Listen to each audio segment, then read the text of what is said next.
Bueno, pues buenas tardes a todos los que ya nos acompañan. Vamos a continuar con la temática que veníamos trabajando, entornos escolares. Adelante, maestro.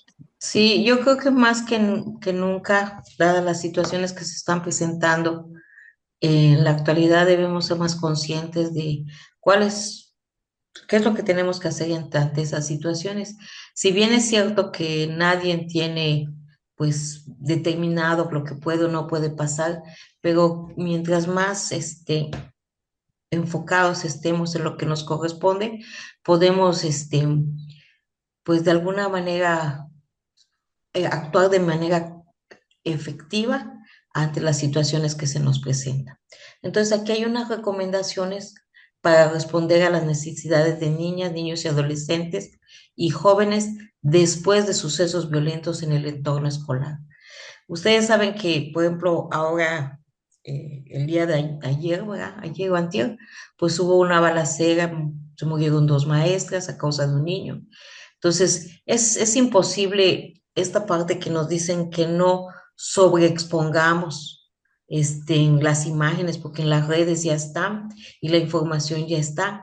Y los niños, si bien no lo saben de la escuela, pero en las redes te lo tienen presente. Pero aquí lo importante es lo que a nosotros nos corresponde hacer.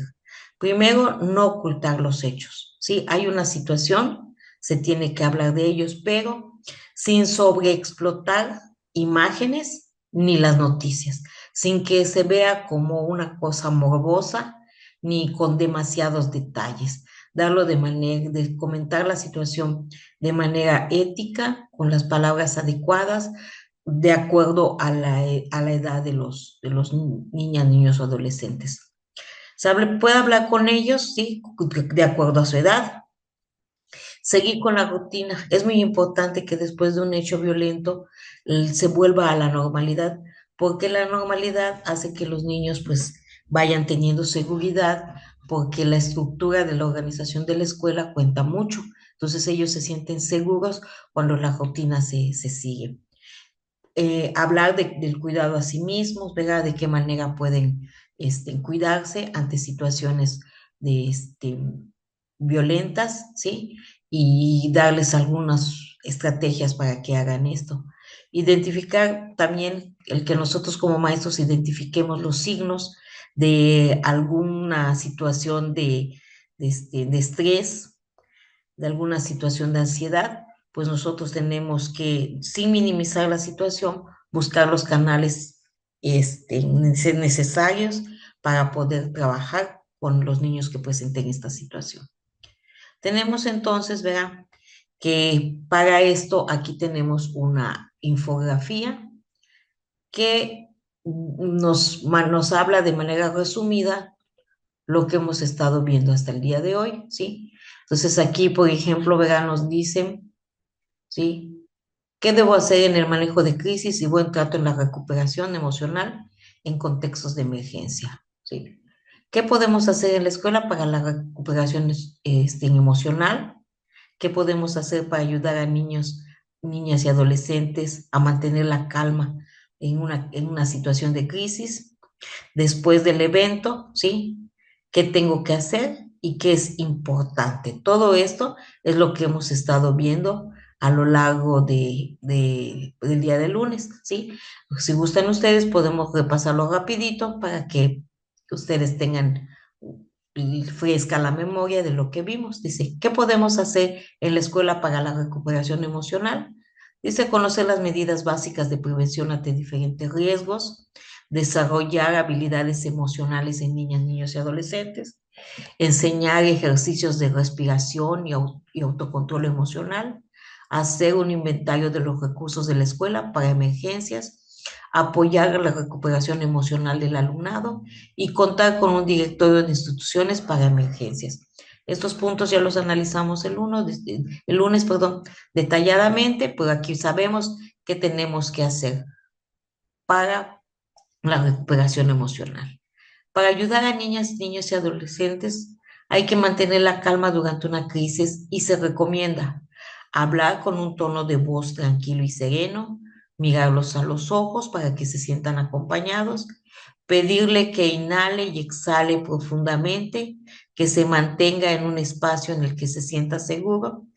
Y vamos a ver que aquí nos dice, después del evento, qué es lo que tenemos que considerar. Localizar a la madre, padre o de familia o tutor y brindarle la información de las instituciones de apoyo para emergencia, dar seguimiento al caso hasta su cierre y atender a niños, niñas y adolescentes después de la crisis con actividades lúdicas, ¿sí? Y acabamos de ver qué es lo importante, ¿verdad? No ocultar los hechos, no impedir que se hable de lo sucedido, no se exponer a los niños, niñas y adolescentes, ¿sí? Explicarles de acuerdo a su edad, retomar la rutina y buscar ayuda profesional en caso de presentar situaciones de estrés. Aquí de una manera muy general se nos explica cuál es el protocolo que debemos de seguir. Entonces vamos a ver el punto 4, que nos habla de los mecanismos de detección, atención, canalización y denuncia en casos de violencia, ¿sí? Punto 6. Perdón, el punto 6. Tenemos entonces, el mecanismo deberá estar basado en orientaciones para la prevención, detección y actuación en casos de abuso sexual infantil, acoso escolar y maltrato en las escuelas de educación básica. Para esto vamos a desarrollar y fortalecer métodos de referencia apropiados para los casos en que por su naturaleza requieran la atención de servicios especializados de protección especial. Estamos hablando de que estos casos, ¿verdad? Por la naturaleza violenta y por la naturaleza de peligro, pues se tiene que hacer una denuncia a la Procuraduría de Protección Infantil o a de adolescentes, según sea el caso, ¿verdad? ¿Por qué? Pues porque ya vimos que nuestra prioridad son los niños y que ellos tienen derechos y que se debe de salvaguardar su integridad. Por lo tanto, cualquier cosa que vulnere sus derechos este, y ya sea de la salud, tanto física como mental, o la violación de algún derecho de estos que son importantes para los niños, pues es nuestra obligación atenderlos de manera legal. Entonces dice, seguimos con este apartado y nos dice promover la elaboración de registros de los casos que permitan el análisis de los patrones de violencia detectados en las escuelas, así como la evaluación del mecanismo. Sabemos, ¿verdad?, que hay muchas escuelas que se reincide en ciertas situaciones, ¿verdad? A veces por cultura, a veces por situación geográfica, a veces por el tipo de gente que vive en esas localidades, pues puede darse un acontecimiento repetidas veces. Por ejemplo, el pandillerismo, ¿sí? Si hay pandillas en el lugar por donde está la escuela y estas acostumbran a pues enfrentarse, puede ser que reiteradas veces haya ese tipo de situación, o también, desgraciadamente, por la cuestión cultural o la cuestión de, de hogares desintegrados, que se da mucho el caso de violaciones hacia las niñas, sobre todo por algún familiar o el padrastro. Entonces tenemos que saber cuáles son los protocolos o cuál es el seguimiento que ha dado resultado para la resolución de estos problemas. Entonces para eso es muy importante que nosotros pues vayamos monitoreando este tipo de situaciones, ¿sí? Para que vayamos viendo cuál es el seguimiento que se le da y busquemos la forma de cómo mejorar las situaciones, cómo proteger más a los niños, niñas y adolescentes. Establecer las medidas para la participación infantil para garantizar que la opinión de las niñez sea considerada, pero para el mismo fin se deberá de incluir el sistema de protección integral de los derechos de niñas, niños y adolescentes, CIPINA, y la Procuraduría de Protección de Niñas, Niños y Adolescentes de cada entidad federativa. Adicionalmente, se propone que sectores de la sociedad civil, expertos en asuntos de la niñez, participen en dicho monitoreo. Por lo menos nosotros, Vega, debemos de saber cuáles son esas instancias que hay este, cercanas a nosotros para poder solicitar el apoyo necesario cuando se presenten estas situaciones. Aquí nos hablan de algunas consideraciones esenciales para la detección, atención y canalización de los casos. Ojo, porque muchas veces como maestros solemos estar indagando de más. Pues ahora sí que, como dicen, el que rasca, encuentra, ¿sí? Y luego cuando ya estás en la situación, no puedes echarte para atrás. Cuando ya te comentaron, ya te dijeron, tienes conocimiento de algo, ya no puedes decir, es que no, es que fíjense que siempre no me voy a meter en esto porque es peligroso, ¿no? Entonces, no puede ser eso. Tenemos que saber cuál es el procedimiento para que en un momento dado nos protejamos y también protejamos a los estudiantes. Los incidentes de violencia deben tratarse de manera inmediata, utilizando, según sea el caso, los métodos aprendidos por el personal docente para el manejo de grupos y la convivencia pacífica, como se refiere en el Programa Nacional de Convivencia Escolar y refiriéndolo al mecanismo permanente. Ahorita estamos en una época en donde se educa con amor. Entonces, al educar con amor, nosotros tenemos que buscar estar siempre previniendo situaciones de violencia en la escuela, entre los alumnos, ¿verdad? Entonces, buscando siempre estrategias para que haya una cultura de la paz. Entonces, no se va a dar de la noche a la mañana, pero sí debemos de tenerlo como un punto importante en la prevención de la violencia en las escuelas. Sin embargo, pudiera darse, ¿verdad? Porque pues a veces es inevitable que en las escuelas sucedan este tipo de situaciones. Entonces los maestros tenemos que buscar a través de los protocolos la forma más correcta de actuar. Los métodos de detección, atención y denuncia deben ser estrictamente confidenciales, seguros y amigables para niñas, niños, adolescentes y jóvenes. Muchas veces incurrimos en errores, por ejemplo, de socializar con los maestros este tipo de situaciones. Y aquí nos dicen claramente, ¿sí? Acuérdense que uno de los derechos de los niños y adolescentes es la discrecionalidad. Entonces, nosotros no podemos violentar ese derecho, aunque haya una situación en donde ellos estén involucrados. Y mucho más debemos ser discretos cuando el niño, niña o adolescente ha sido violentado. No es algo para que se esté comentando ni se esté divulgando. Debemos de reservarnos esos comentarios fuera de lugar ante las situaciones que viven los niños. Para que las niñas, niños y adolescentes y jóvenes tengan la confianza de denunciar algún tipo de violencia, deben de tener certeza de que el mecanismo es efectivo para resguardar su integridad física y emocional, ¿sí? Entonces, los niños, niñas y adolescentes muchas veces no conocen cuál es el mecanismo que se da, por ejemplo, cuando se hace una denuncia. Entonces, ellos, verás, pues por la naturaleza de la situación, pues sienten mucho miedo. Entonces, nosotros, preveniendo estas situaciones, debemos buscar espacios para dar a conocer estos protocolos. Primeramente con los papás, luego con los alumnos, o buscar los momentos adecuados para poder hacer esto. Para reportar los casos de violencia, deben desarrollarse varios procedimientos. Por ejemplo, las líneas telefónicas establecidas por la Secretaría de Educación Pública, ya nos dan el teléfono, buzones, salas de chat, informes en línea, cajas para publicar mensajes confidenciales y reportar puntos en las escuelas.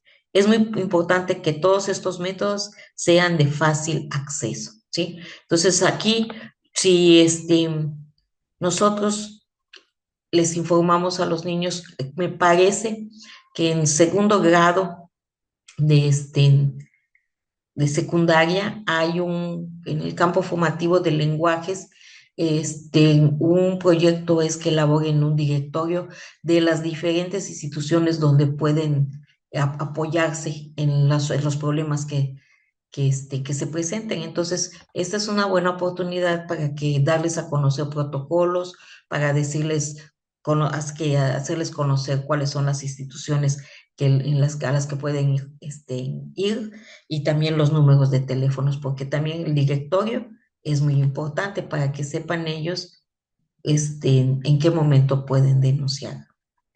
Dice, algunos síntomas y signos sobre los que se debe capacitar para que las figuras educativas estén alertas.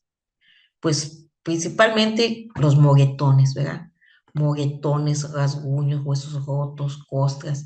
Entonces, los niños que presentan este tipo de situaciones, pues muy probablemente en sus hogares están sufriendo violencia. Entonces, el maestro no se puede hacer de la vista gorda, ¿sí? Entonces, el maestro que vea que moguetones, que vea rasguños, que vea a veces cinturonazos, pues tiene que averiguar, ¿sí? No puedes hacer como que no lo estás viendo, ¿sí? Porque estás omitiendo. Entonces tienes que desarrollar esa habilidad. Otro es el miedo a la escuela o de participar en eventos escolares, ¿sí? Ya sea que en la escuela lo estén violentando o en su casa lo estén violentando, ¿sí? Cuando ellos presentan ansiedad o mucho nerviosismo. Que tener pocos amigas o amigos en la escuela o fuera de ella y dificultad para relacionarse. Tenemos que estar pendientes de esos niños, sobre todo los que son demasiado callados, los que son muy introvertidos, no tienen amigos seguramente y es muy probable que ellos estén pasando alguna situación de violencia. Perder amistades de repente o evitar situaciones sociales, que su ropa, aparatos eléctricos u otras pertenencias personales desaparezcan o estén rotas, ¿sí? Entonces los maestros también tenemos que estar muy pendientes dentro del salón de clases cuando reiteradas veces a una persona se le estén perdiendo cosas, le roban dinero, les meten las manos en sus mochilas, les sustraen sus cosas o se las ensucian o se las tiran.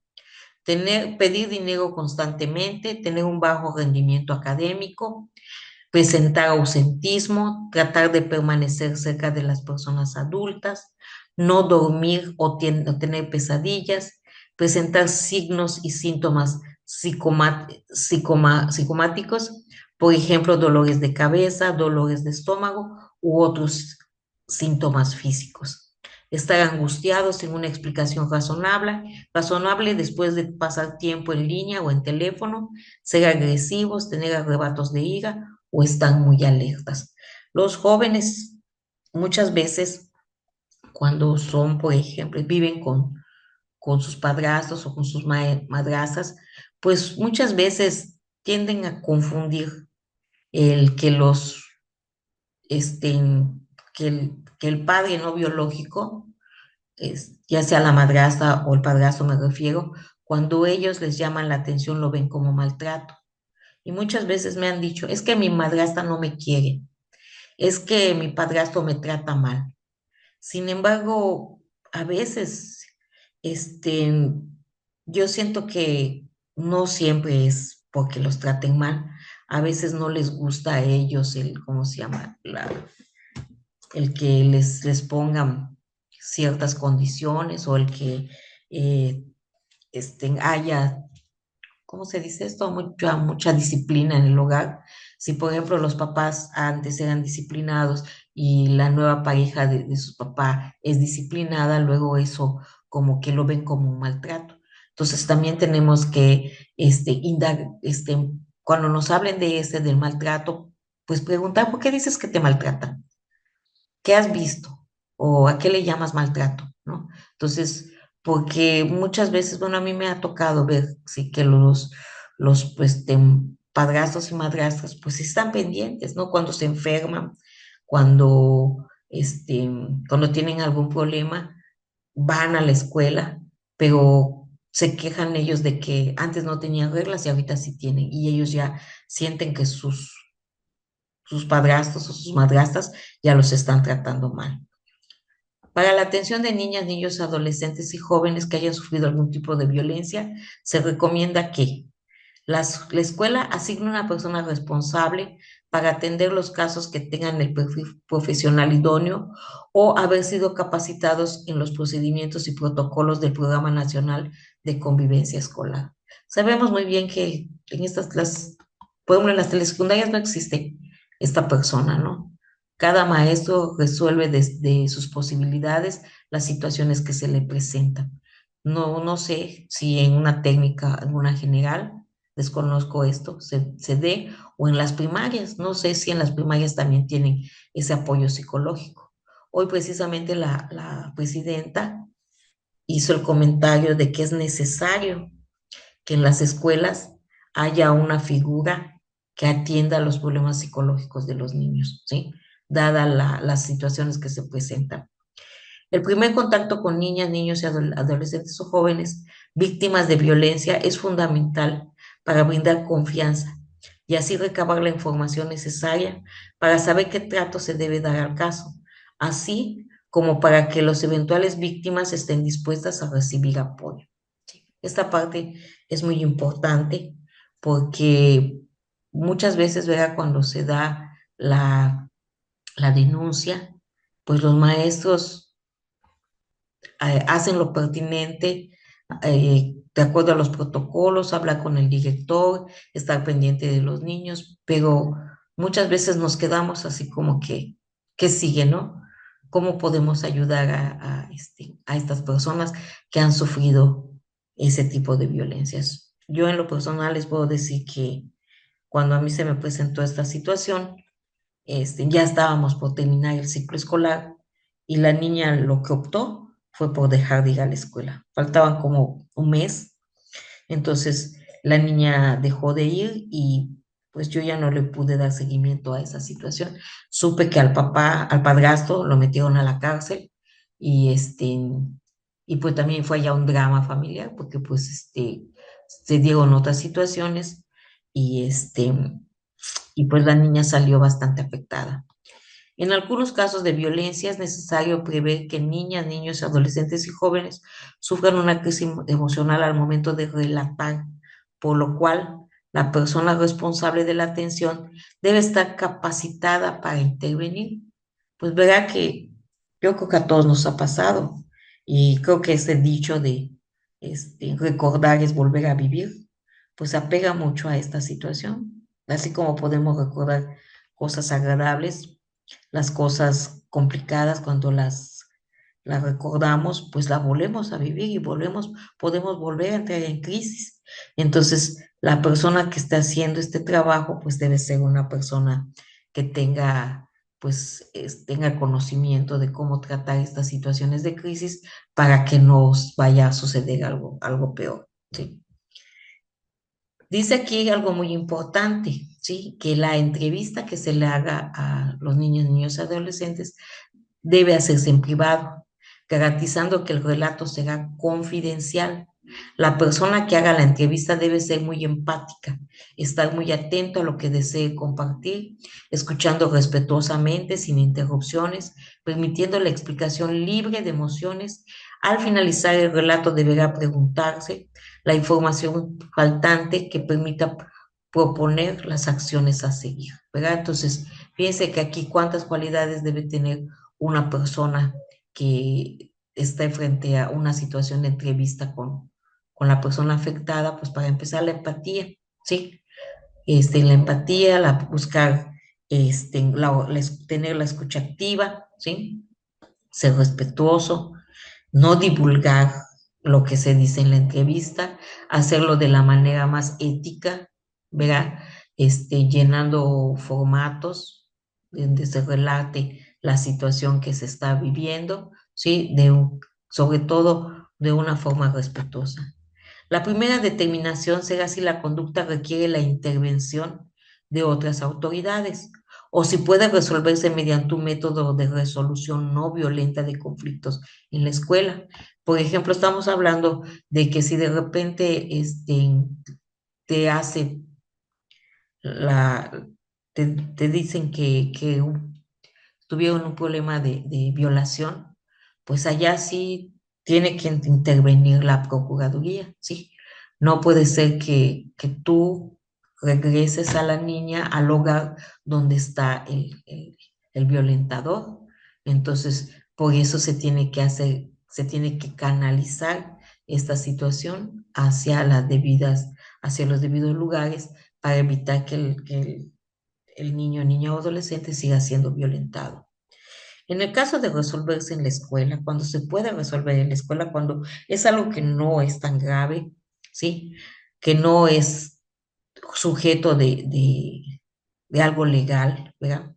La persona responsable de la atención deberá tener también una entrevista con quien haya cometido el acto violento, a partir de lo cual se debe evaluar si un enfoque de disciplina positiva es apropiado, en lugar de castigar a los responsables. Fíjense que esto pudiera ser caer en debate, pero este, al final de cuentas, nosotros, ¿qué es lo que estamos buscando? Que se resuelvan los problemas de manera pacífica. Entonces, si inmediatamente nosotros estamos castigando a la persona, pues realmente no se va a lograr esto. Lo que debemos de hacer es buscar la resolución pacífica del conflicto. Muchas veces, ¿verdad? Cuando las situaciones no son graves, pues ¿qué podríamos decir por no grave? Pues a lo mejor un empujón, a lo mejor un balonazo, a lo mejor un insulto, cosas leves, ¿verdad? En el marco de convivencia está claramente establecido, desde leves hasta muy graves, que estamos hablando de portación de armas, de actitudes sexuales, tiene sus niveles. Entonces, las que no son graves, pues aquí nos dicen que busquemos la forma de resolver la situación con un enfoque de disciplina positiva. ¿Sí? Vamos a investigar sobre por qué debemos evitar los golpes, vamos a investigar qué trae la violencia, algo pedagógico. Yo sé que ustedes tienen mucho conocimiento sobre estrategias pedagógicas y si no las tienen, pues eso es necesario buscarlas, ¿verdad? De qué manera se puede resolver, este, se puede poner actividades pedagógicas para la resolución de problemas de manera pacífica. Pues ya vimos que también las que son graves, pues esas sí se tienen que denunciar.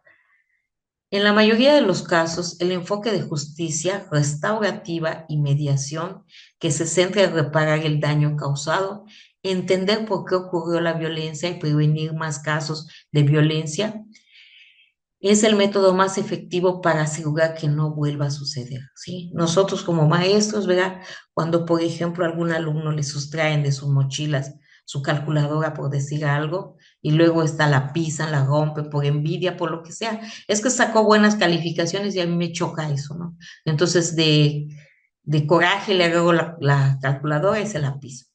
Pues hay que buscar la manera de cómo resolverlo. Primeramente, pues se tiene que comprar la otra calculadora, ¿sí? A lo mejor cuando se hable con los papás, se le puede decir que lo compre con el dinero que él obtenga de algún trabajo, para que vaya entendiendo que las cosas, aunque son cosas materiales, pero sí tienen un valor, porque nosotros para poder conseguirlas, no tenemos que sacrificar a lo mejor hasta un gusto, ¿sí?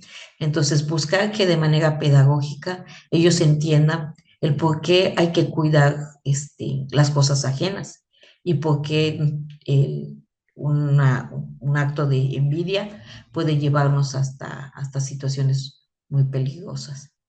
Si un enfoque disciplinativo positivo es todo lo requerido, la respuesta debe ser rápida y proporcional a la infracción, ¿sí? Si es algo leve, pues, ¿para qué vamos a hacer un tanto alboroto, no? Entonces debe ser también algo rápido y de manera positiva, ¿no? Entonces, bueno, empujé a mi amigo, pero sin querer.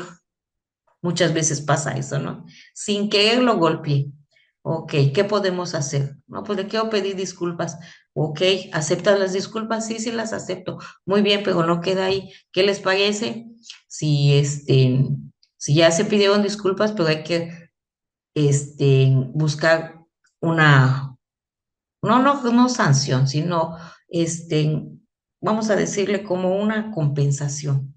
Pues para que no vuelva a suceder y se les quede bien grabado esto, vamos a limpiar esta pequeña área, ¿sí? Entre los dos, ¿sí? Una manera de colaborar con la escuela, ándale, pues algo leve, ¿verdad? Sin que tengamos que estar llenando reportes, sin que estemos allá. ¿Y por qué lo hiciste? Y que si no sé qué, y es que eres esto, es lo otro. Siempre haces lo mismo, ¿no? Evitar ese tipo de situaciones. Es importante destacar que en ningún caso en el que estén implicadas conductas tipificadas como delitos, tales como estiramiento sexual, abuso sexual, violación y lesiones, la resolución se llevará a cabo en el interior del plantel. Debe informarse inmediatamente a las Procuradurías de Protección de Niñas, Niños y Adolescentes, según sea el caso, a las autoridades ministeriales o de Procuraduría de Justicia. Bien, aquí se está clarísimo, ¿sí? Hay de situaciones leves a situaciones graves y sobre todo las de abuso sexual son tipificadas hasta en el, ¿cómo se llama?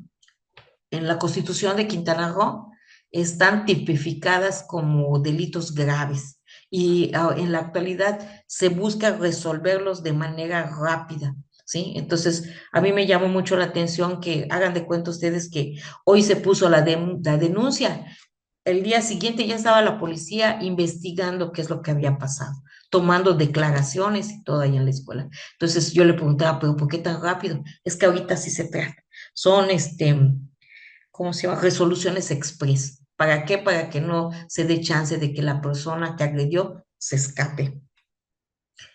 Bueno, pues tenemos aquí que también nos dice que en los casos de discriminación, de acuerdo con la gravedad del hecho, se puede pedir orientaciones al Consejo Nacional para prevenir la discriminación, instancia federal responsable.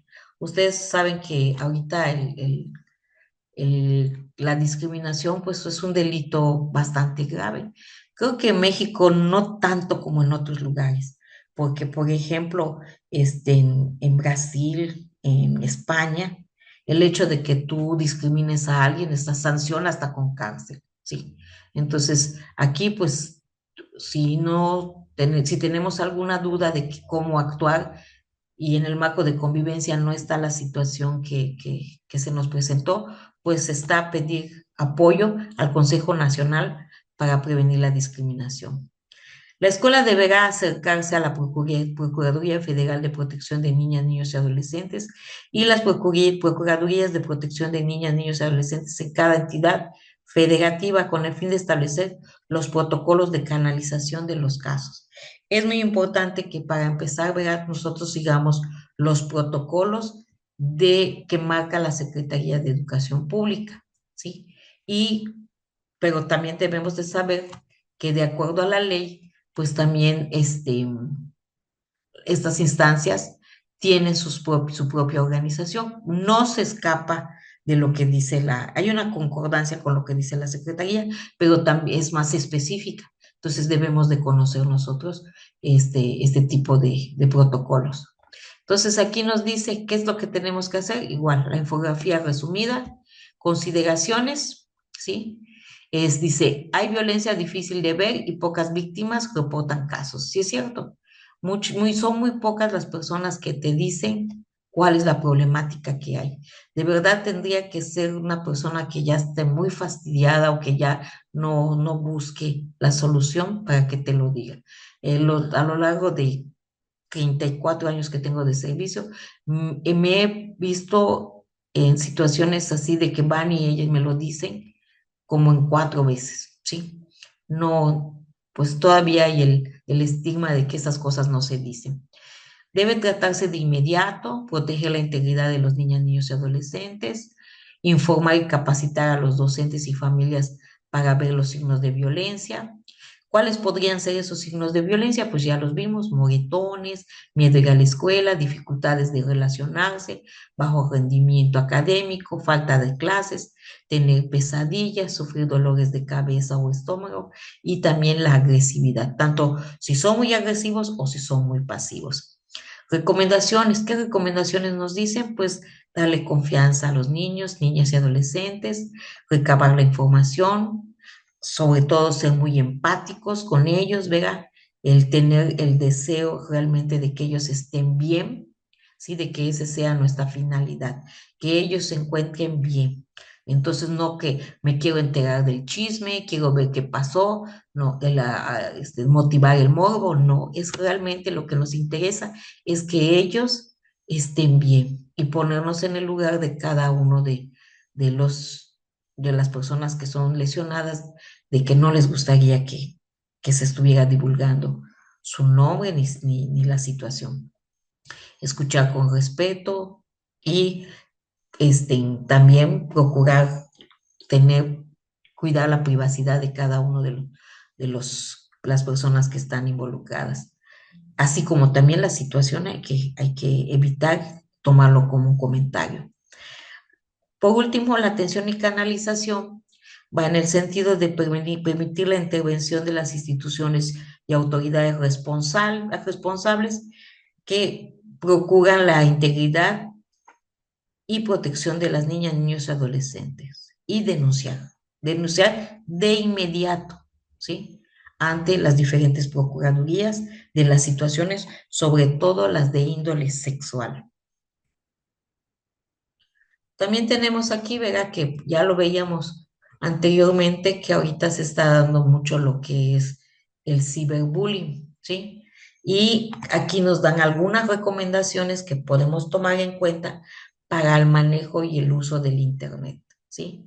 Entonces, nos dicen que que estos consejos van principalmente a las familias, ¿sí? Porque es en las familias donde se regula cuánto de Internet van a ver, si tienen su celular, cuánto lo van a utilizar. Acuérdense que también hasta para las recargas, pues los padres son los que tienen que soltar el dinero. ¿Quién te compró el celular? El padre de familia. ¿Quién te da para que tengas una recarga? El padre de familia. Por lo tanto, ¿con quién debemos de ver esta situación? Pues con los padres de familia, ¿sí? Sabemos muy bien que existen muchas redes en donde te piden la mayoría de edad para poder tener red. Sin embargo, pues desde que ellos este, tienen acceso al Face, tienen acceso a otras redes, es porque también los papás deben de saber, ¿no? Y ellos son los que ya dieron permiso, y si el papá te dio permiso, pues tienes que hablar con ellos primeramente. Entonces, ¿cuáles son estos consejos para el uso del Internet? Piensa antes de publicar, ¿sí? Entonces, hay que enseñarle a los papás a que ellos les digan a los chicos que eviten estar poniendo cosas que luego los van a perjudicar, ¿sí? Sobre todo que ahorita se han endurecido la ley, por ejemplo, con la ley Olimpia, ¿sí? Eso ya es un delito, estar compartiendo las fotos, sobre todo en fotos así con poca ropa de las mujeres, ¿sí? Ya eso es un delito y pueden ser sancionados. Entonces hay que hablar con los papás sobre estas consideraciones, que a los niños se les hable sobre que antes de que publiquen, si ya dieron permiso, pero antes de publicar, pues que sean conscientes de que en las redes nadie se salva, ¿no? Mantén secreta tu contraseña, cuidar tu imagen y la de los demás, ¿sí? Verificar que saben de ti, cierra tu sesión, ¿sí? Entonces, cuando nosotros nos metemos a una computadora que no que no es de nosotras, pues debemos sí, cerrar nuestra sesión para que nadie entre en ella y vea lo que tenemos ahí. Respetar a los demás, usar un apodo o alias, no digas todo de ti, asegura y cuida tus cuentas y crea varios emails, ¿sí? Estas son las recomendaciones que nos dan para el uso del Internet.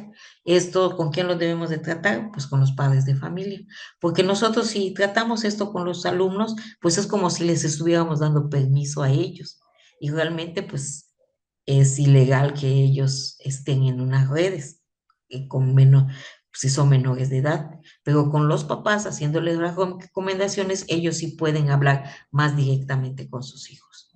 Bueno, pues hasta aquí se termina esta presentación. No sé si hay alguien que tenga alguna duda con respecto a este tema. ¿Algún comentario? Yo tengo una duda Sí, sobre Marcela. este protocolo. Me habían comentado que en alguna capacitación nos dijeron que cuando o sea, un alumno o alumna eh, hable o comente algún tipo o sea, que está sufriendo algún tipo de abuso, sobre todo hablando de abuso sexual, que paráramos la conversación y lo notificáramos inmediatamente a tu superior, ¿no? O sea, en este caso a la dirección. Y en otra ocasión, un supervisor nos dijo que no deberíamos de parar la conversación, sino que dejar que hable todo lo que quiera sin preguntar, ¿no? O sea, como que no tratando de indagar, sino simplemente escuchar y notificarlo igualmente a las autoridades. Entonces, mi duda es como, si tienes que parar la conversación, como decirles ya, no me cuentes más, o dejar que hablen sin hacer preguntas claramente. Bueno, en esta situación yo creo que lo humano, cuando alguien ya te empieza a contar algo, tú no puedes decirle no hables, porque el hablar, el dar, no es fácil.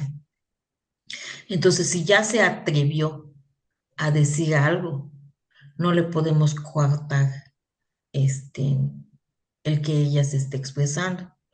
Lo que sí podemos hacer, y yo lo he hecho, es de que, por ejemplo, a mí me pasó que me puso en una nota, maestra, quiero comentarle algo que me está pasando. Ándale, yo dije, aquí hay algo grave. Aparte que ya había visto algunos signos medio raros en ella y en su padrastro, ¿sí? Que ella me había medio contado algunas cosas que yo dije, esto no me suena, ¿no? Entonces, eso fue a la hora de receso.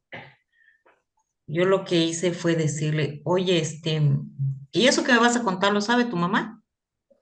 No. Ah, ¿y no te gustaría que estuviera tu mamá aquí para que nos los digas a las dos? Y me dijo sí. Entonces, rápidamente se fue a buscar a la mamá. Yo no le dije a la mamá, es que Miguel dice esto, no, le digo, "Mire, ¿sabe qué? Su hija quiere hablar conmigo, no me ha dicho qué cosa es, pero a mí me gustaría que estuviera usted presente. Por cualquier cosa que vaya a hacer, le digo que no sé qué es. Y en el camino ella, dígame maestra, pero es que ya me estoy poniendo muy nerviosa. Pues yo le digo que por favor esté calmada porque yo ni siquiera sé qué es, le digo. Entonces ya cuando llegamos, la niña dijo lo que le estaba pasando. Entonces, cuando se da esta situación, se pone la denuncia en la Procuraduría. Eso fue ese mismo día, ¿sí? Yo solamente le expliqué a la señora, le dije, esto no se puede quedar así. Ya ella ya dijo qué es lo que está pasando. Entonces, usted como mamá, qué le compete? Y me dijo, no, pues yo voy a poner la denuncia. En ese momento, fueron a poner la denuncia. Al día siguiente ya estaba la policía allá y preguntándome cuál fue mi intervención. Yo ya le dije y eso se dio la pandemia y durante la pandemia me mandan a llamar a mí en la Procuraduría y la abogada me hace ver qué es lo que yo tengo que decir para no implicarme más de la cuenta, ¿no? Ni lo que yo vaya a decir fuera motivo para que el señor pues lo agarre de elementos y para que quedara deslindado, ¿no? Entonces, ese fue el procedimiento, yo tuve que dar mi declaración y y pues ya siguió el procedimiento, el señor lo llevaron a la cárcel, etcétera. Entonces, yo pienso que para esto No estás preparada, pero también creo que humanamente no puedes tú abandonar a la víctima, ¿sí? Tampoco te vas a meter tú en el problema hablando ni indagando más, porque pues no es tu función, pero sí cuidar estas situaciones si puede haber alguien. En este caso, por eso se tiene que decir directamente al director, ¿sí? Inmediatamente al director, cuando yo, a mí me dijeron esto y esto y esto, y se lo das de conocimiento al director. Y ya el director tiene que seguir el protocolo. Sí, Ok, ya. tenemos el tema que vamos a platicar ahorita, es educar en y para la diversidad en el aula. Sabemos muy bien que estamos en una sociedad donde durante mucho tiempo se manejaron de el tratamiento a las personas fue de manera homogénea, pruebas homogéneas, explicaciones homogéneas, actividades homogéneas, como si todos fuéramos exactamente lo mismo. Los uniformes, las sillas, ¿cómo se llama? En línea, este, pues nos decían que teníamos que ser de alguna manera todos parejos, ¿sí? Sabemos en la actualidad que no es así, que hay una gran diversidad de formas de pensar, hay una gran diversidad de maneras de sentir, de maneras de actuar. Entonces, pues nosotros tenemos como maestros que tener esa consideración. Entonces nos dice la diversidad es la existencia de las cosas variadas y distintas entre sí dentro de un determinado ámbito o espacio. Si bien es cierto que pertenecemos a la misma especie, Homo sapiens sapiens, y somos humanos todos, pero dentro de nuestra humanidad existe la otredad, ¿sí? Existe el que seamos diferentes, existe el que seamos diversos, ¿sí? Y eso trae consigo que haya diferentes tipos de relaciones. Tenemos entonces que la diversidad social, en la medida que nuestros alumnos provienen de distintas clases sociales, en un sentido amplio, cada uno de ellos, verá, tiene sus propias características y sabemos muy bien que en un salón de clases, sobre todo en las escuelas públicas, pues existen diferentes tipos de grupos de niños, ¿sí? Por ejemplo, están los niños que sus papás tienen un buen trabajo. Y le llamo buen trabajo a que tienen un sueldo seguro, ¿sí? En el salón así está, en mi salón así está. Hay niños que sus papás tienen trabajos eventuales, albañiles, plomeros, etcétera. Hay niños en donde solamente están con la mamá. Hay niños que viven con los abuelos. Eso le da ciertas características a la familia, ¿sí? Y entonces eso también hace que sean diversos, ¿sí? Entonces, no podemos tratar a los alumnos de la misma manera, ¿sí? Sabemos muy bien que no solamente en cuestiones económicas hay diversidad, sino también en las religiones, ¿sí? En mi grupo hay que son testigos de Jehová, hay adventistas, hay dos católicos, ¿sí? Hay un presbiteriano, hay unos que no creen en nada y hay otros que creen hasta en la Santa Muerte, ¿sí? Entonces existe todo ese tipo de personas, por lo tanto, pues nosotros debemos de considerarlos porque todos merecen o todos tienen el derecho de ser educados, ¿sí? Y entonces no le podemos menoscabar a ninguno por diferentes situaciones ese derecho de ser educados. Y otra diversidad que existe es la diversidad sexual y de género, ¿sí?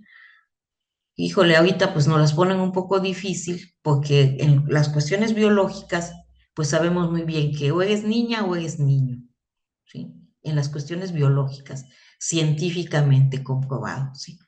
Pero ya en la identidad de género pues entra toda una serie de creencias y de situaciones que, que hacen más complejo esta situación del ser humano, ¿no?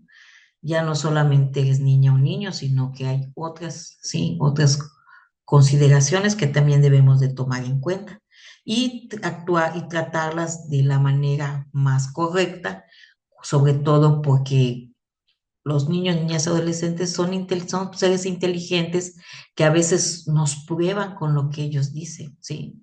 A mí me decía una niña, maestra, es que a mí me gustan las niñas. Y entonces a mí me cuesta un poco de trabajo tratar estos temas.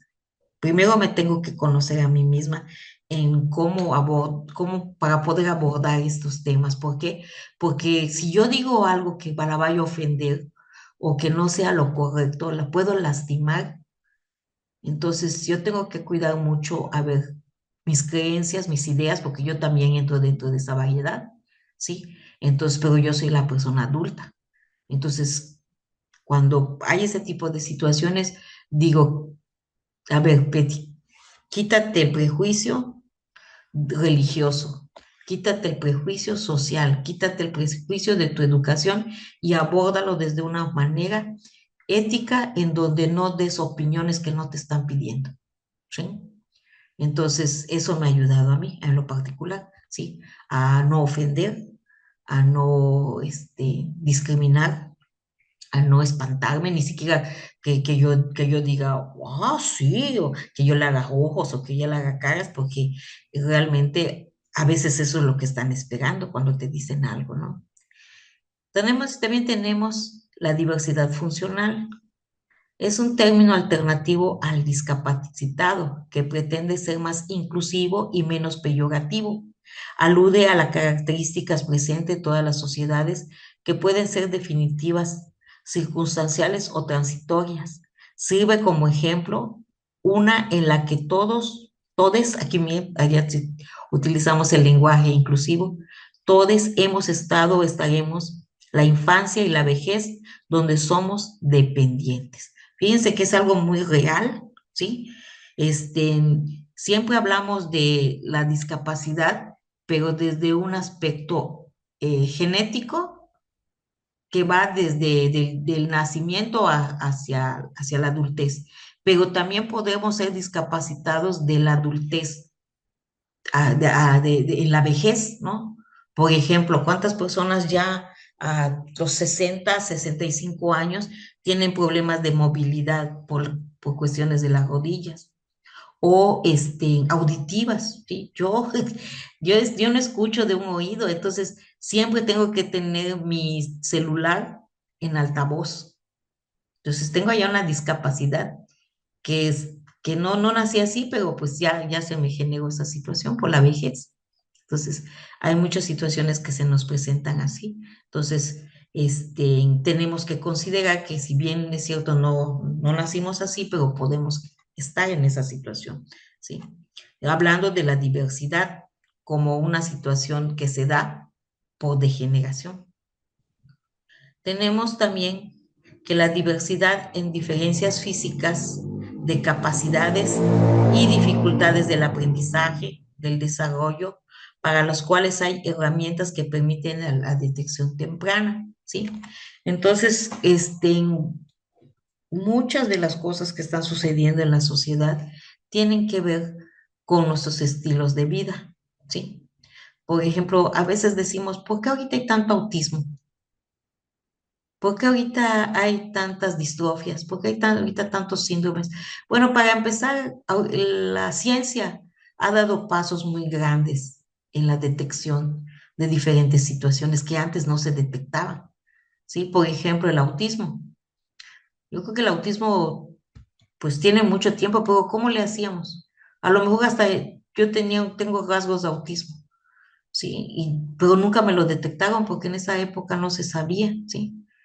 Pero tengo así como una mente muy dispersa. ¿Sí? No logro concentrarme en algunas cosas que, que, este, que son importantes, ¿no? Que tengo que tener una concentración fija, me cuesta, ¿sí? Pero, ¿Cómo es que sobrevivía a los 60 años? Pues muchas veces las células espejos, ¿verdad? Salen al quite. Y yo creo que mucha gente tuvo o tiene autismo, pero no se le detectó y sobrevivió porque aprendió a cómo comportarse, no porque lo, lo pudiera superar, sino porque las células espejo te enseñaron cómo te debes de comportar, ¿sí? No, no sé si logro explicar lo que estoy, mi hipótesis, porque que muchas veces sucede eso, ¿sí? De que no tuvimos el diagnóstico, pero eso no quiere decir que no tengamos esa situación, esa condición, ¿sí? Ahora ya hay más elementos para poder determinar este tipo de situaciones. Entonces, pero también a la vez tenemos la oportunidad de poder trabajar con diferentes estrategias con este tipo de situaciones que se dan en el aula. Sí, y esto no es nuevo también. A mí me gusta mucho el caso de Helen Keller, ¿no? Porque es un caso que está documentado sobre cómo es que esta persona pues no oía, no hablaba y no veía. Y aparte tenía un comportamiento terrible, ¿sí? Entonces, no era ingobernable, no se podía educar, institutriz que le ponían, institutriz que se rajaba, que no quería, ¿sí? Como dicen vulgarmente, tiraban la toalla, pero llega Anne Sullivan y Anne Sullivan la rescata, la ayuda y la va ayudando a que esas barreras pues este, las logre sobrellevar. Y entonces ella llega a ser maestra. Tiene dos carreras, una es de maestra y otra es de psicóloga, ¿sí? Entonces, creo que ese es un ejemplo que es muy bonito de poder entender de que con las estrategias adecuadas, somos sujetos de aprendizaje todos, independientemente de qué tan diversos y qué tantos problemas podamos tener para aprender. Para esto, verá, tenemos que hay leyes que establecen el por qué nosotros debemos de tener incluir a todas las personas en el aprendizaje. Y ese es el artículo 61 y el 62 de la Ley General de Educación que nos habla precisamente de la diversidad, el 61 de la diversidad y la equidad, y la 62 de asegurar la educación inclusiva en todos los niveles, apoyos para facilitar su formación, ¿sí? ¿Cuántos niños habrán quedado en el camino que no tuvieron la oportunidad de poder desarrollar sus potencialidades? ¿Verdad? ¿Por qué? Porque no teníamos esas leyes donde se buscaba que se les tomara en cuenta, ¿no? Yo les comento de mi alumna Rosa Lady, que ella tiene, comento el nombre porque no creo que la conozcan, pero ella tenía distrofia muscular y en la actualidad está estudiando en la universidad. Y fue muy complicado para nosotros porque no sabíamos cómo tratar esa situación. Entonces, la verdad es que tuvimos mucho apoyo de los psicólogos del USAER para poder atender a esta niña. Y a mí me da mucho gusto de saber que sigue estudiando, ¿no? A pesar de todas las problemáticas que presenta. Sabemos muy bien, ¿verdad? Que existen causas internas, como por ejemplo la concepción homogénea del currículum, la orientación verbalista, la reprobación, la reproducción del racismo, la distribución desigual de la calidad, la descentralización. Las escuelas no cuentan con supervisión como apoyo y la planeación con base de números por grupo. Todos estos elementos nos impiden que haya una buena integración en los salones de clases. Entonces, siempre lo que estamos buscando es homogenizar al grupo, ¿sí? Que sea lo más práctico para el maestro. Entonces, vuelvo a decir lo mismo de hace rato. Hacemos exámenes iguales para todos. Hacemos actividades iguales para todos. una explicación para todos, el mismo material para todos. Aunque al inicio del ciclo escolar hagamos un examen diagnóstico donde les pedimos, les ponemos test para determinar si son kinestésicos, auditivos, visuales y tanta cosa, pero a la hora de la hora volvemos a caer en lo mismo, a estandarizar condiciones en el aula.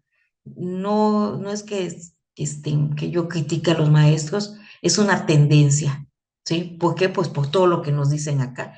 Imagínense ustedes que, por ejemplo, la escuela telesecundaria de la ciudad es una de las pocas escuelas que acepta a los niños con TDAH o con Asperger. Pero estamos hablando que estos números de alumnos va aumentando, va en aumento. Entonces, estamos hablando de que un solo maestro da todas las clases y muchas veces las escuelas de la ciudad son muy numerosas. Entonces, imagínense salones pequeños, con muchos alumnos, con pocos materiales, entonces realmente se vuelve muy complicado, ¿sí? Entonces, estas situaciones del aula hacen que muchas veces pues no utilicemos a la diversidad de las personas como una herramienta para que podamos aprender a cómo tratarlos, a tratar estas situaciones que se dan, ¿sí? También tenemos causas externas, grandes desigualdades en distribución de ingresos y acceso a bienes sociales, segmentación social y cultural, nivel socioeconómico y educativo de las familias, condiciones inadecuadas de vida y desnutrición, trabajo infantil, procesos discriminatorios, prejuicios, estereotipos hacia ciertos grupos sociales.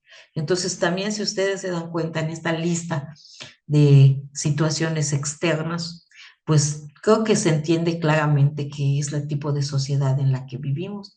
No es una sociedad homogénea. Existe gran disparidad entre las personas que tienen recursos y las que no tienen, los que pueden llevar a sus hijos a una escuela particular y los que no. Entonces, los que tienen más acceso, por ejemplo, a escuelas que puedan ayudar. Por ejemplo, en España, por ejemplo, hay escuelas donde son especiales para personas con síndrome de Down. Imagínense una escuela con esas características, pues son maestros especialistas, condiciones especiales, entonces están bien dotada la escuela, pero en México no pasa esto. En México ponen a un niño síndrome de Down con otros niños, pero no le dan la capacitación al maestro de cómo trabajar con un niño con esa problemática. Imagínense si tenemos allá un niño con síndrome de Down, un niño, ¿cómo se llama? TDAH, un niño ciego, y el maestro no tiene las herramientas, pues realmente los va a tener ahí, pero los está incluyendo, los está integrando, los está incluyendo, porque también allá son dos palabras que parecen lo mismo, pero no lo son. Que la diversidad en la educación, dice, la pedagogía ha venido aprendiendo que la diversidad ha representado riqueza y ventaja, de escuelas de varones y mujeres a escuelas mixtas.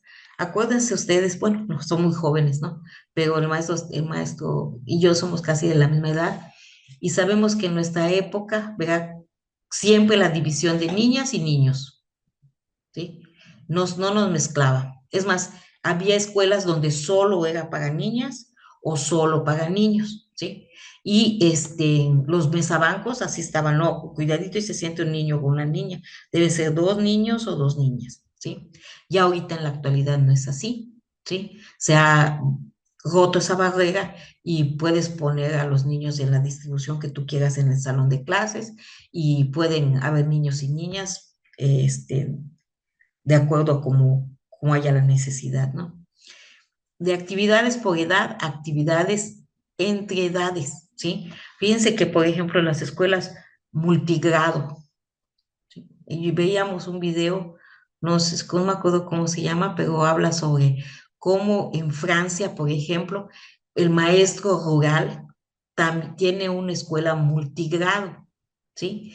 Y él no lo ve como un problema. Hacen la misma actividad todos, pero solo que la van graduando de acuerdo a la edad. Entonces, tienen niños muy pequeños, como de preescolar, y después tienen niños que están de primero a sexto grado, ¿sí? Pues se ven así los niveles. Entonces, cómo se va creando una sociedad donde todos se ayudan, donde los grandes ayudan a los pequeños, donde van socializando, donde se van relacionando de manera positiva. Y yo creo que esto sería una buena idea, pero pues yo creo que no sale de la noche a la mañana. Tendríamos que tener un tipo de sociedad en donde pues allá los papás no son el problema, porque allá los papás lo ven ese tipo de organización con buenos ojos, ¿sí? Pero ¿qué pasaría, por ejemplo, en México si sucediera esto? Alumnos como maestros, pues era lo que yo les comentaba, aprendizajes cooperativos y manejo multigrado. Sabemos que hay escuelas en México donde, por ejemplo, telesecundaria, creo que hay muy pocas unitarias, pero sí hay bidocentes. Entonces los maestros tienen que organizar su forma de trabajo para que ambos maestros cubran los 3 grados.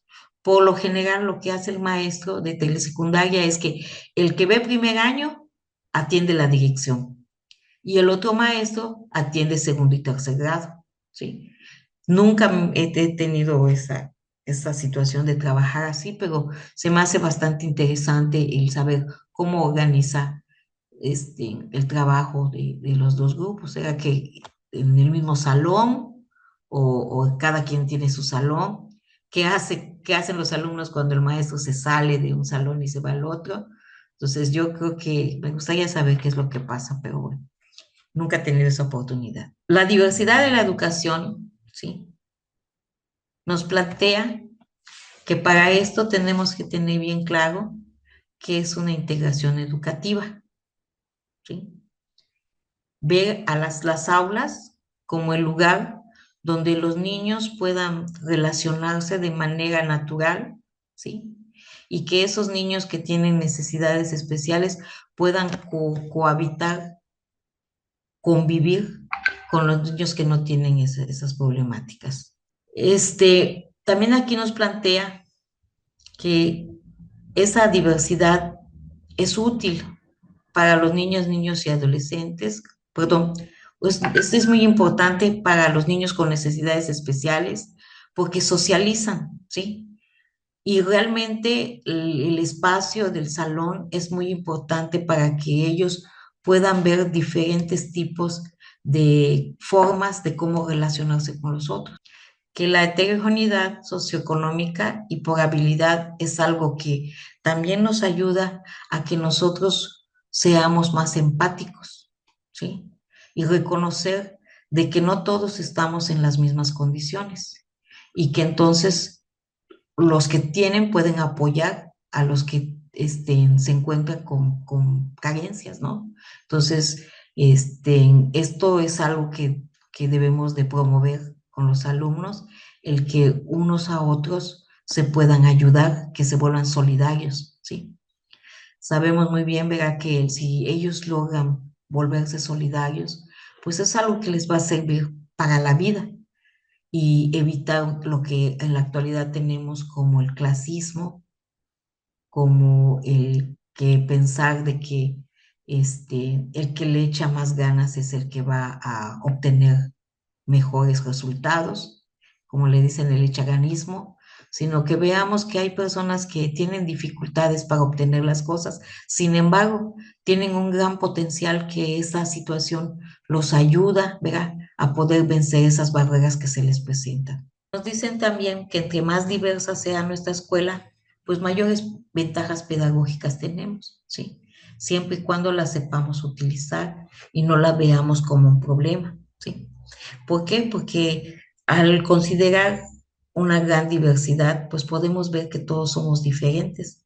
Sin embargo, a pesar de nuestras diferencias, podemos relacionarnos, podemos apoyarnos, podemos trabajar, ¿sí? Y esta diferencia es una fuente de aprendizaje. Por ejemplo, si en mi grupo tengo personas que son de alguna comunidad indígena, y si saben algún idioma, alguna lengua, pues que compartan, por ejemplo, ¿y cómo se dice tal palabra en tu lengua, no? ¿Y qué significa tal cosa? Y si tenemos una variedad de lenguas indígenas, pues sí, ¿qué significa en la tuya? ¿Sí? ¿Y cómo habla tu mamá? ¿Y cómo habla tu papá? ¿Y qué, a qué se dedica tu mamá? No, pues al tejido. ¿Y cómo hace los tejidos? ¿Y qué significan esos tejidos? ¿Sí? Y conocer esas culturas. Por eso en la actualidad, en lo que son los libros de lenguajes y en el libro de lo humano, lo comunitario, se habla mucho precisamente de rescatar el conocimiento de esas culturas. ¿Sí?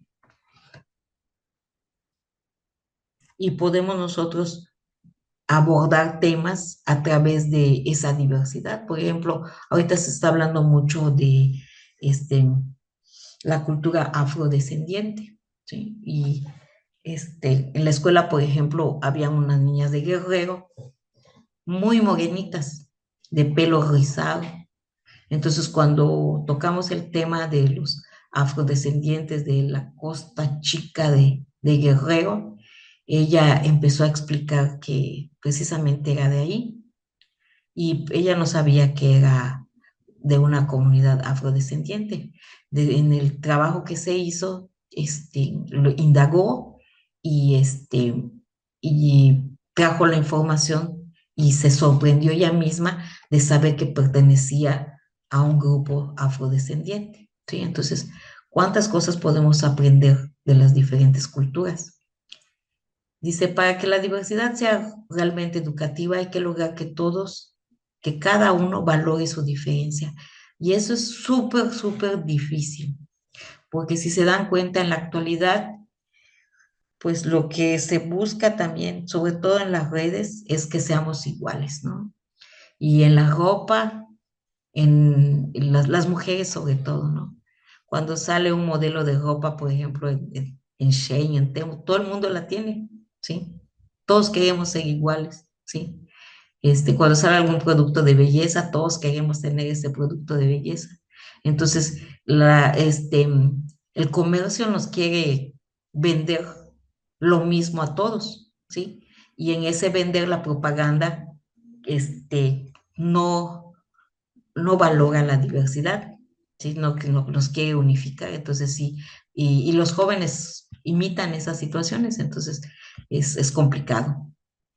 Se enriqueza con lo diferente, crezca desde su diferencia enriquecida, y esta es la verdadera educación intercultural.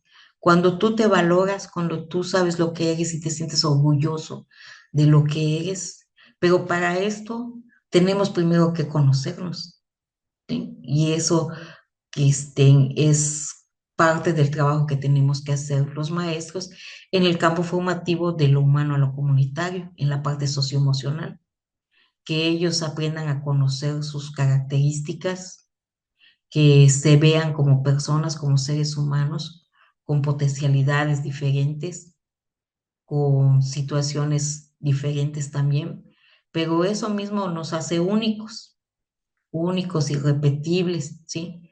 Entonces, el que nosotros nos valoremos, aún así tuviéramos un gemelo, ¿sí?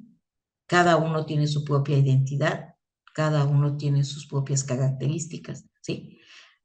Probablemente ni aun que tuviéramos un clon, seríamos iguales. ¿Por qué? Porque nosotros hemos vivido unas situaciones, circunstancias que nos han hecho lo que somos en la actualidad, ¿sí?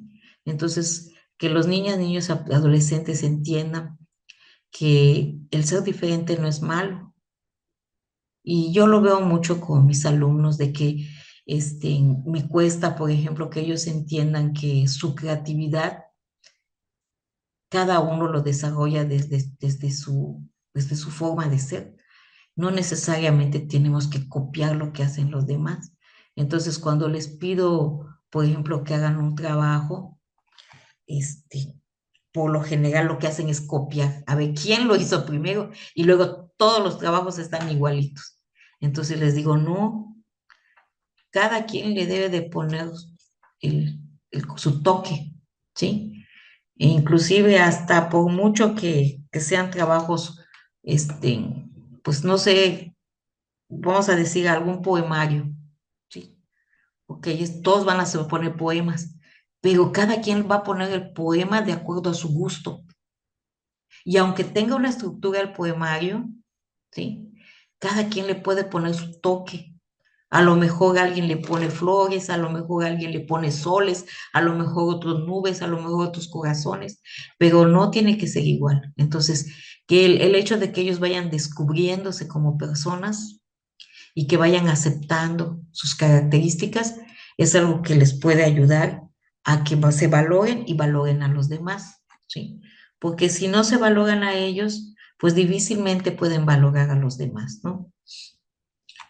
Lo que significa en educar en y para la diversidad es reconocer la diversidad como una realidad de género. Por eso mismo no debemos nosotros como adultos menospreciar ninguna identidad de género, ¿sí? Debemos respetarla. Sin embargo, fíjense cómo somos como sociedad. La presidenta Sheinbaum dijo que yo soy presidenta con A. No, hombre, ¿y cómo se han burlado de ella? ¿Sí? Por eso de presidenta con A. E inclusive personas que tienen, este, con lo que les llaman los escritores orgánicos, ¿sí? Personas con mucho conocimiento, la burlan. Imagínense, nuestros alumnos, cómo se sienten, díganse, bueno, si se burlan de la presidenta, si yo digo qué es lo que pienso, por ejemplo, se burlan de, ¿cómo se llaman estos nuevos, los que estuvieron de moda hace como 3 semanas? Ya no he escuchado de ellos, los que se consideran animales, pues como que alguien que me pueda decir cómo se llaman, los que... Los Terian. Muy bien, maestra Losteria. Y fíjense, algo que me llamó mucho la atención y que les compartía al grupo pasado, de que el secretario de Educación, miento, el, el director de un bachillerato, redactó un documento oficial donde decía que los maestros tenían que tratar con respeto a los TERIA. Entonces me llamó la atención que sale el maestro con su oficio y una maestra retuitea esa imagen y dice lo que nos toca hacer a los maestros como algo negativo. Entonces yo le preguntaba a los maestros, bueno, aquí quién es el que está actuando bien y quién es la que, o el que la está, ¿cómo se llama? Excluyendo a las personas. Y la mayoría dijo, no, pues el que está actuando de manera correcta es el director. Porque aquí vemos, ¿verdad?, que la diversidad, pues radica también en respetar tu forma de pensar. Y si tú te crees árbol, te crees perro, te crees gato, pues yo tengo que respetarte porque es tu creencia. Yo como maestro, si tu papá, tu hermana, tu tío te dice algo, allá ellos. Pero yo como maestro no puedo estar en contra, ¿sí? Porque entonces estaría yo excluyéndote. Y aquí nos dice que la diversidad es riqueza dentro del aula, es aprendizaje. Entonces, nosotros tenemos que considerar esta situación, ¿sí? También dentro de nuestros gustos, nuestra cultura, nuestra forma de hablar, ¿cuántas veces no hemos dicho, por ejemplo, no se dice aiga, se dice haya, pareces de pueblo? Y fíjense que eso es mucha ignorancia, porque el aiga es correcto.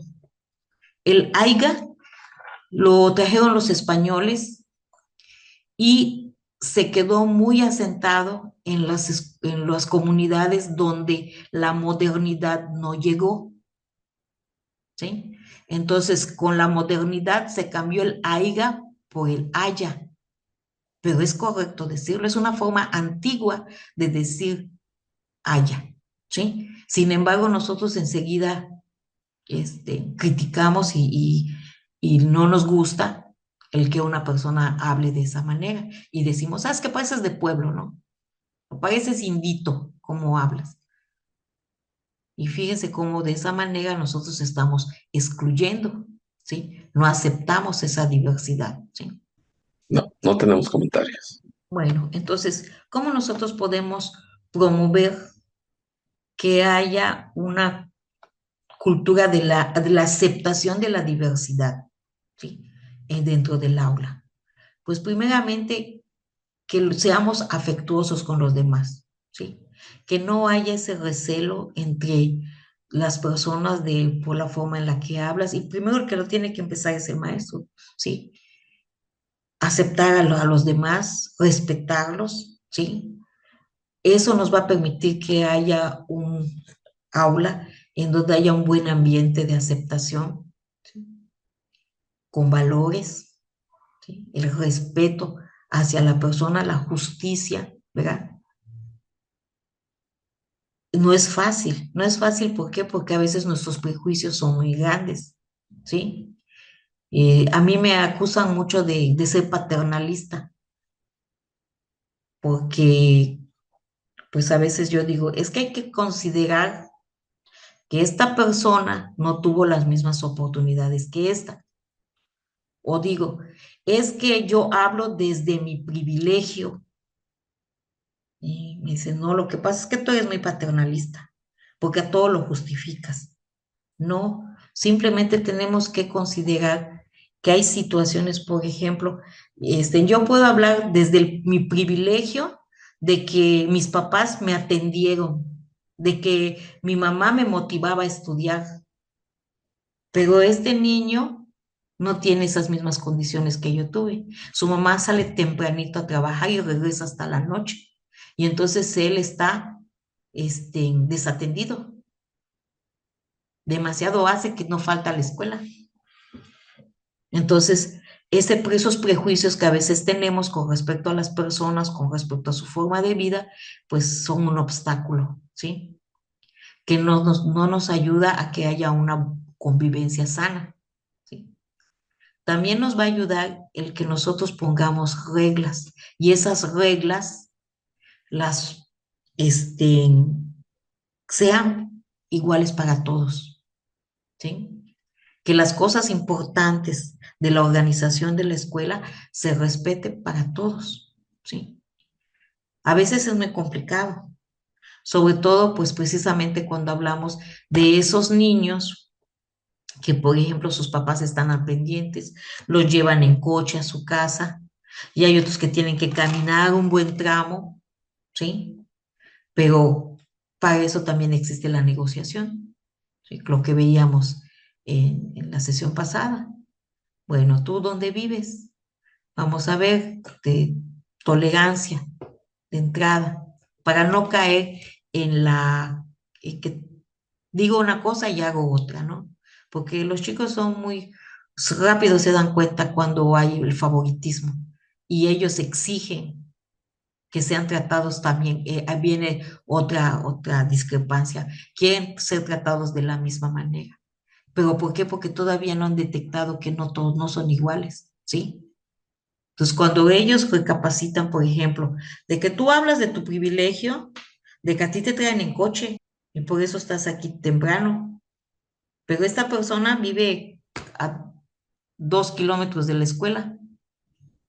Entonces, hacerlos reflexionar sobre el porqué de las cosas también les va a ayudar a poder entender las situaciones. Precisamente hoy hice una actividad con ellos que, que los dejó pensando. Llega a ponerlos en una fila a todos, en una misma fila, y les decía, van a avanzar si ustedes van a avanzar un paso si ustedes están de acuerdo con lo que digo, o si ustedes hacen lo que yo digo, y se van a quedar en el lugar si no es para ustedes este punto. Así lo voy a decir rápidamente. A ver, den un paso a aquellas personas que desayunaron. Ah, pero lo hicieron con los ojos cerrados para que no vieran cuánto estaban avanzando. Y algunos avanzaron, otros no. Den un paso los que viven con papá y mamá.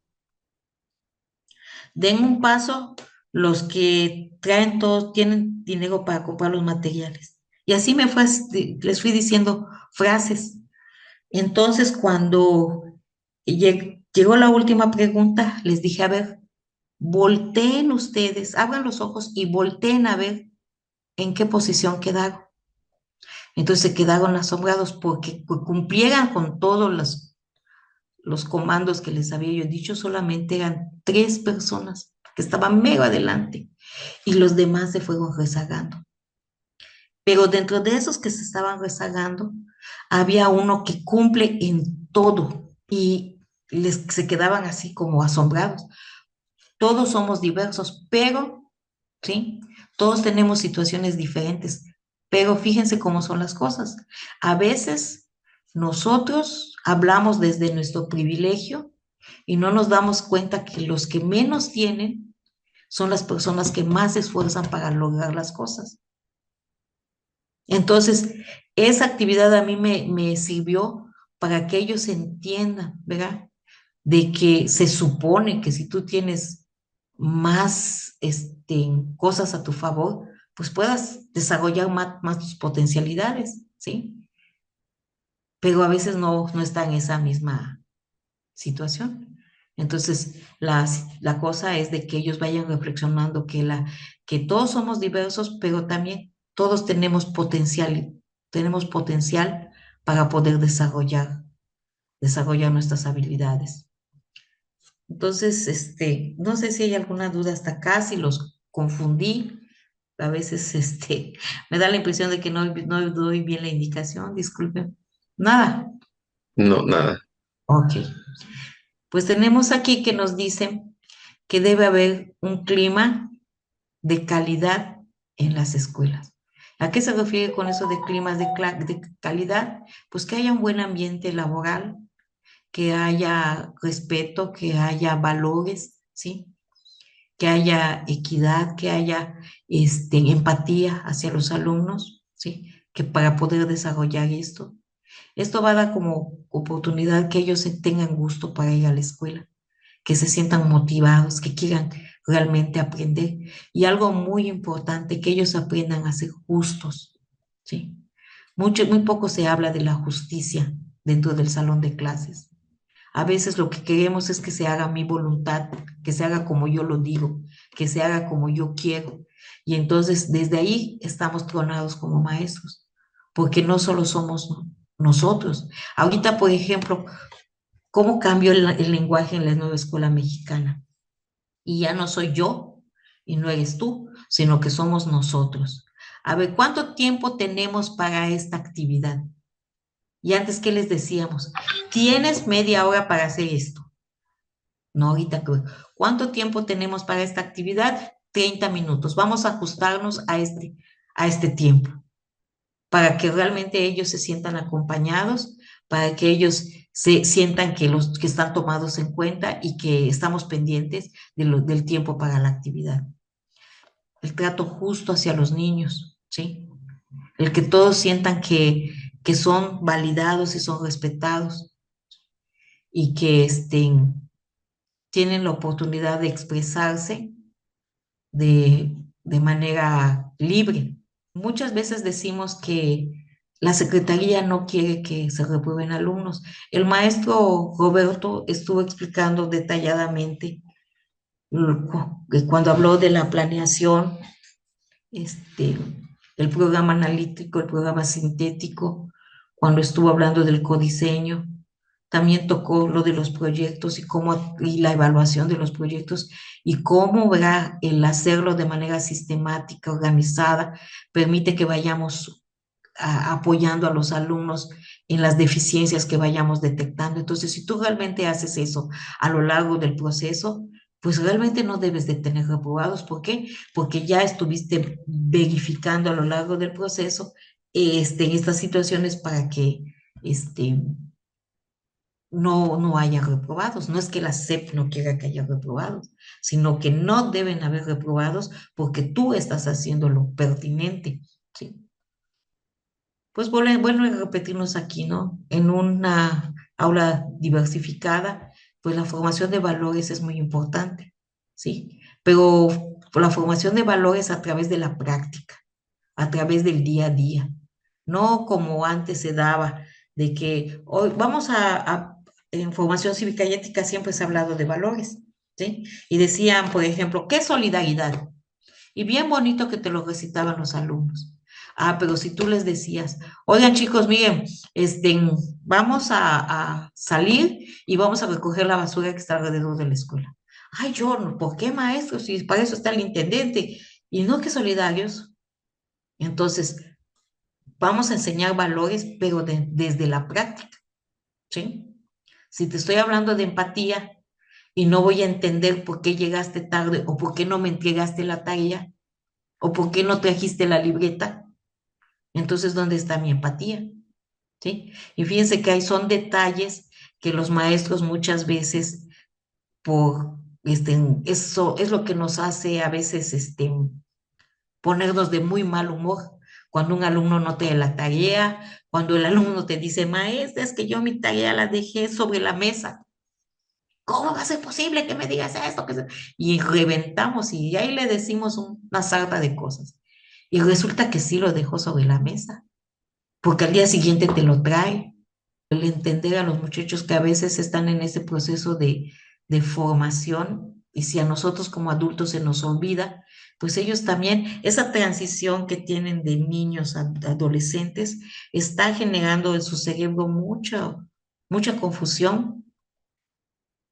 Y a veces nosotros les decimos, es que ¿por qué dices eso? ¿No piensas lo que estás diciendo? Pues sí, de verdad no lo piensa, pero es porque no pueden. Y nosotros ya los vamos, ¿cómo se llama? Hostigando, los vamos señalando, ¿sí? La reflexión de su comportamiento, el enfrentarlos hacia situaciones que problematicen cómo nos comportamos en la sociedad, va a hacer que ellos entiendan mejor las cosas y tengan aprendizajes más significativos, ¿sí? Esto de la actividad de toma de roles, cambio de roles también, los ayuda, ¿sí? El tomar problemas sociales para analizar también los ayuda. En el caso de telesecundaria, pues los cortometrajes reflexivos ayudan mucho a que ellos vayan entendiendo el comportamiento de la sociedad. Algo muy importante que yo creo que debemos de tener como maestros es que realmente querramos tratar a los alumnos tal y como son y respetar esa diversidad. Pero si nosotros tendemos a no entender esa diversidad y a querer homogenizar, ¿sí? Es como, yo creo que han visto ustedes ese meme donde está el maestro dando una indicación para la evaluación y dice, la prueba será que todos se suban al árbol y hay diversidad de animales ahí, desde hasta un pez en su pecera. ¿Cómo va a ser eso? ¿Cómo va a poder hacer eso? Entonces, si nuestra tendencia es a homogenizar en algunas situaciones del salón de clases, pues es cuando debemos reflexionar qué podemos hacer para que realmente respetemos la diversidad de cada uno de los alumnos, ¿sí? Para esto dice, tenemos que transitar en los tres estadios. ¿Cuáles son? Conocer la diversidad, reconocer, comprender y valorar la diversidad, experimentar la riqueza de lo diferente en intercambio real o virtual. ¿Cómo es nuestra sociedad? ¿Sí? ¿La conocemos? ¿Conocemos cómo son las familias de los lugares donde trabajamos? ¿Cómo viven? ¿Por qué hacen lo que hacen? ¿Respetamos esa forma de comportamiento o solamente desde nuestra posición de maestros, de dueños de la verdad, empezamos a criticar, ¿no? yo he escuchado, por ejemplo, que digan, ¿ya viste cómo vino vestida la mamá de fulanita? ¿Sí? ¿Cómo se atreve a salir de su casa así? Eso es puro prejuicio, ¿sí?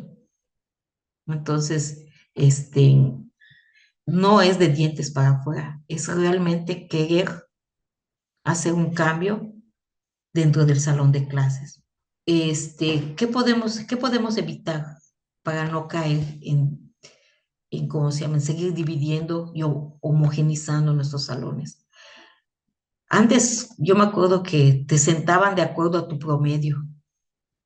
Los mejores promedios adelante y los peores hacia atrás. Y si el que se sentó hasta atrás tiene bajo promedio porque no ve bien, ya lo etiquetamos, ya lo pusimos hasta el final. ¿Y cuándo va a ver bien? Va a estar difícil. Entonces aquí nos dice que no agrupemos por diferencias, desarrollar el aprendizaje cooperativo, que todos, por eso en los proyectos que nos plantean ahorita, cada persona hace algo y luego en su conjunto, cada quien aporta su granito de arena. Igualdad de derechos y respeto a la diferencia, a su lengua, a su vestido, de desarrollar en ellos la confianza, el manejo de los conflictos, pero que sea de manera reflexiva, siempre, siempre abonando a la resolución pacífica de los conflictos a través de un diálogo asertivo. La autoestima, desarrollar en ellos la autoestima y que vaya creando cada uno su propia identidad. Partir de experiencias, saberes, valores de los alumnos, incorporar contenidos referentes a las culturas representadas. Y creo que ahorita con la nueva escuela mexicana se aborda mucho este punto, ¿sí? Entonces se aborda desde varios campos formativos. Lo podemos ver desde lenguajes, en saberes, ¿sí? Cómo se dicen las cosas, por ejemplo, ¿cómo se llama? En la lengua maya, las medidas en la lengua maya, cómo se dicen en español, que haya muchas oportunidades de expresión cultural, y ahí por eso se habla mucho de las tertulias, de los recitales, de de los coloquios, de actividades donde ellos puedan desarrollar todo su potencial, que expongan, que lean, ¿sí? Que canten, que dibujen, que se expresen. ¿Sí? Y esto pues puede ser a través de un diálogo intercultural, ¿sí? Ahorita es que se maneja mucho, ¿verdad? Canciones, por ejemplo, en maya, en náhuatl. Para esto nos hablan de una evaluación criterial retroalimentadora. Ya el maestro Roberto habló de la evaluación y cómo a través de la retroalimentación nosotros vamos a ir desarrollando un aprendizaje más significativo, más duradero. Y una cosa muy importante, tener altas expectativas de todos. Me gusta mucho la historia de Pigmalión en el sentido de que en una escuela a dos maestros a cada uno le dan un grupo y le dicen a uno de ellos, mira, a ti te tocó el mejor grupo. Ese grupo es buenísimo, tienes un gran reto con ellos de que no bajen su nivel. Tú tienes que esforzarte al máximo porque han sacado los mejores promedios desde hace varios años. Y todo eso era mentira. Pero entonces el maestro, con esa consigna, con esa creencia, pues empieza a diseñar actividades cada vez más, más demandantes en los alumnos. Y resulta que los alumnos logran los estándares que se querían. Entonces, ese efecto se llama efecto Pigmalión. Cuando tú le dices, tú puedes, yo sé que tú puedes y te voy a dar los elementos para que te sigas desarrollando. Creo en ti, ¿sí? Como persona, como ser humano, y tú sí puedes, ¿sí? Entonces, eso les ayuda mucho. Vivir en democracia, ¿sí? Y la democracia está basada en el respeto hacia la diversidad, hacia el pensamiento que tenemos las personas y el respeto a ese pensamiento. Muchas veces esa democracia va en el mismo sentido, la gente va en el mismo sentido, ¿sí? Por ejemplo, como cuando se vota por alguien, votamos por alguien y se debe de respetar a la persona por la que se votó y respetar también lo que la mayoría diga, pero porque hubo un consenso, ¿sí?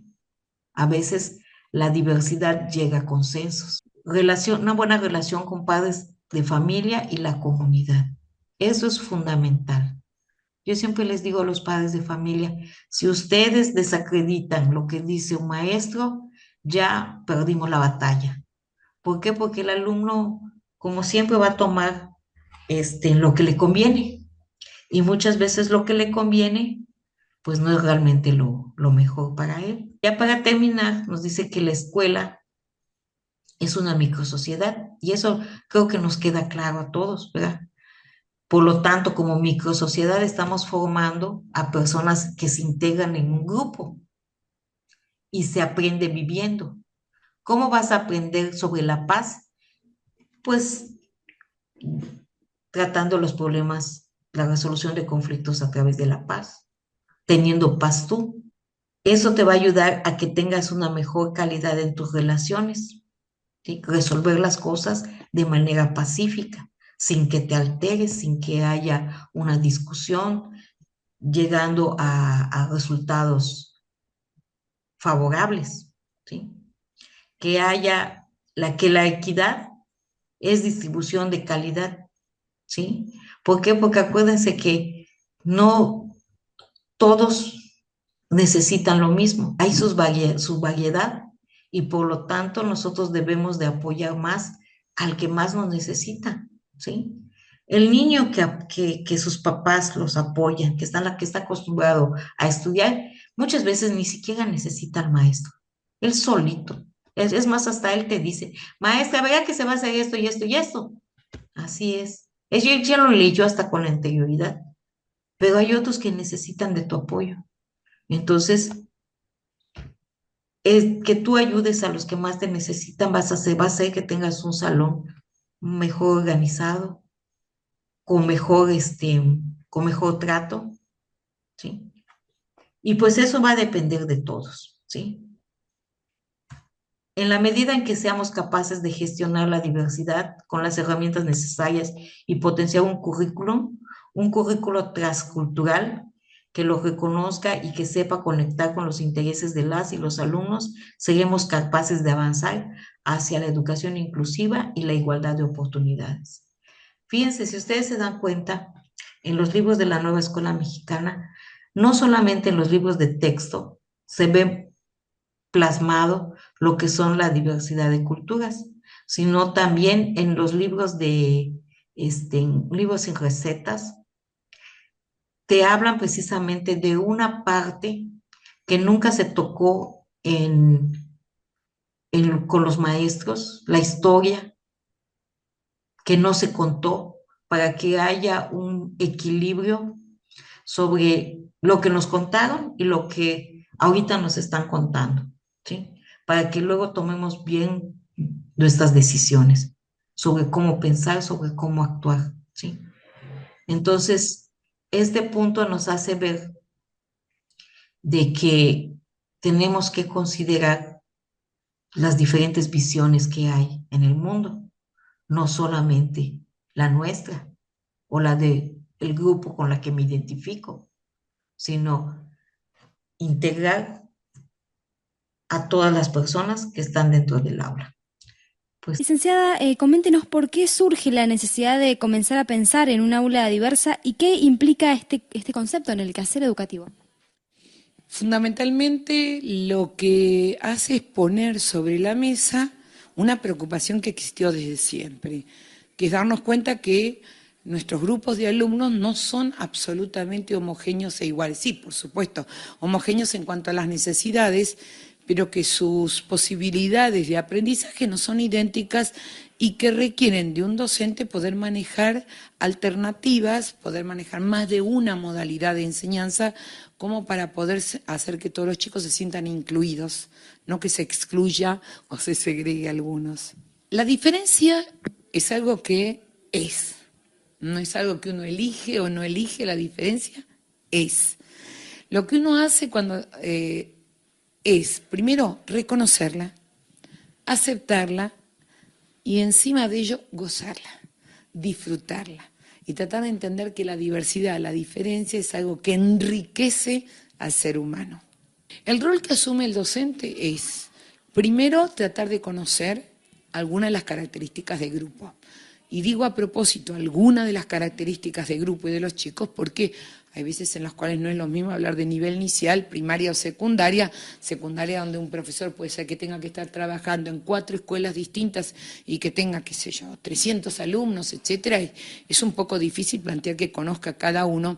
Lo que es importante es que él sepa que no todos los chicos tienen el mismo ritmo de aprendizaje, que no todos los chicos aprenden de la misma manera y ofrecer alternativas.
Bien, ¿qué les pareció el bastante para reflexionar? Tiene que ver con todo lo que la maestra, pues prácticamente les ha explicado en los dos temas, principalmente en este último que tiene que ver con la diversidad.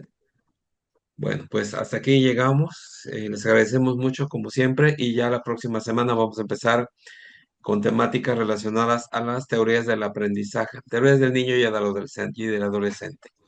Vamos a hablar un poquito de Piaget también, del libro de Messi, y vamos a hablar de Vygotsky. Muy bien, les esperamos el próximo lunes a las 19 horas, perdón. Sí. ¿Algo Buenas más? noches. Buenas noches. Bueno, buenas noches a todos.